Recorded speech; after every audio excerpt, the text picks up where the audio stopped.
So there's a lot to be said about somebody's environment and how it shapes them.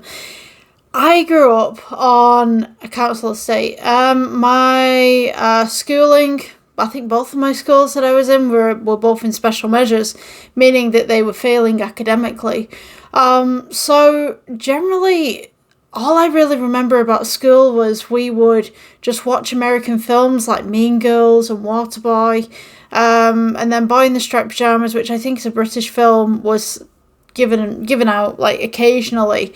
But that was about it, right? And then you'd have teachers sat behind desks going, I could be at a more disadvantaged school and they'd listen to me, you know what I mean? And it's like you'd have kids running around the classroom just going absolutely crazy, you know. And for the ones that wanted to learn, we were just kind of sat there going like, why are we here again? You know what I mean? It's like the whole kind of situation was just crazy. So for the few of us that actually achieved something within our lives, and didn't just kind of go down the route of drugs and alcohol and various other things, I mean, yeah, okay, I've gone out partying a good number of times in my 20s, that's fine, but it was in moderation. But many people didn't have that. They had a few other problems, you know, and I won't go into detail with what happened to those people that were in my class, but you know, some people are just in bad situations and, you know, you just end up in that situation. Sometimes you don't realise that what kind of a situation you're in. But mainly, I grew up on a council estate. Lots of guns, knife crime, drugs going around, people who didn't want to work, people who wanted work but were unemployed and couldn't find work, buildings that were burnt out and stuff like that. Now, the one thing that I did in my 20s and certainly during my childhood and teenage years was my family used to bring me up to my family in Scotland, and we'd spend, say, a weekend or a week in Scotland, which was really cool. I would have trips to Wales. There would be trips around England as well. I myself would go to Berlin multiple times in my 20s. I myself would go to, well, we tried to go to Spain, but then COVID hit. We were literally supposed to fly out to Spain just as COVID sanctions were in place. So if we'd have been on that plane a couple of hours earlier, we wouldn't have been able to get back to the UK. So that was a thing. But going outside of my area kind of made me realise how different everything was. I spent a considerable amount of time in London as well. London's a weird one. If you've ever been a tourist in London, it's just all about Houses of Parliament, Book House, blooming Big Ben. Everyone calls the tower Big Ben. It's Elizabeth Tower. But it's generally like more touristy traps and stuff. From what I know, being in London for multiple occasions and staying over in London on multiple occasions, we tend to avoid Westminster. We tend to avoid the bridges going across to Elizabeth Tower. We tend to avoid any area that's around that bit. We will go to Camden. Camden's beautiful. Camden's got a reputation for being really rough, but to be honest with you, like, I didn't see the difference, you know. It's like myself and my partner come from a council estate. We didn't see the difference. We thought it was nice. So, you know, I'm guessing it's where you come from really kind of shapes your opinion of Camden. I would have stayed in Camden like for ages. Really nice place. So, yeah, the way that your environment kind of shapes you depends on, I guess, where you're from and what your expectations are of other places as well. For me personally, I'm glad that I didn't just stay where I was. I'm glad that I went travelling because it opened my eyes to different possibilities in the world, and it opened my eyes to different opinions as well. Because, yeah, you don't know who you're going to meet. You know, there's a lot of people that I can say that...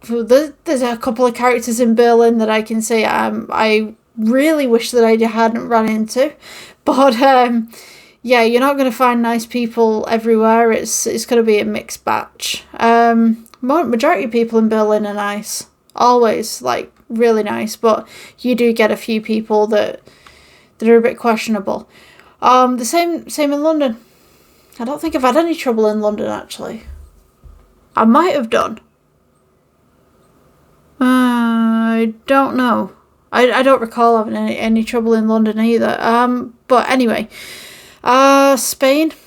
Not really had any trouble in Spain. Scotland. Can't say that I've had trouble in Scotland. Scotland's been great. Scotland's been fine. Wales. I've had trouble in Wales. Yes.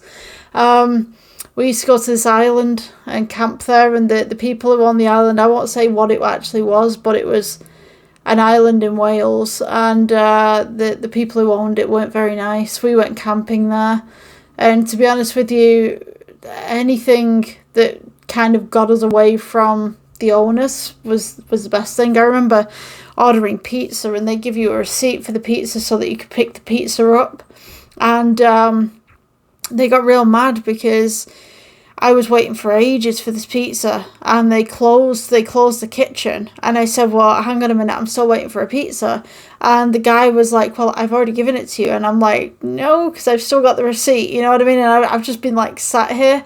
Again, this was like back when I didn't have a lot of confidence when I was a kid. Nowadays I probably would have turned around and gone, hey, 15 minutes to closing time, where's my pizza at, you know what I mean? You know, is it in the oven? And this guy kind of became a little bit argumentative with me, and I just kind of kept cool with it. I said, like, look, you know, if you can't give me the pizza, like, I'd love my money back. And he said, oh, we can't give you your money back. So he, like, ran back into the kitchen, and he made a pizza within, like, 10-15 minutes or something like that. So, yeah, I guess the environment that you're in really does affect how you are as a person. But, yeah, it was kind of an interesting journey. So I would definitely encourage traveling for sure. Would I take a hostel over a hotel? Is a question. I have stayed in hostels, but we had a room of our own. It was a college trip between girls and boys. So it was girls and boys room. So 2 separate rooms, one for girls, one for boys. We were pretty safe in there. Would I advise sleeping with somebody else? I mean, it depends who you get. It's a lottery, it really is. But generally people are nice. People are nice. And I think the environment that you're in really does shape you. Because if as I said, if I had stayed on the council estate for quite a long time and I hadn't have travelled outside of my area, I probably would have had this kind of like dogmatic kind of opinion of everybody else. Whereas because I've travelled outside of the area, I realised that places aren't actually that scary. You know, sometimes it's just hearsay. Yeah. I think that about wraps it up. So I would say go travelling, go meet new people, get out there, go out, you know.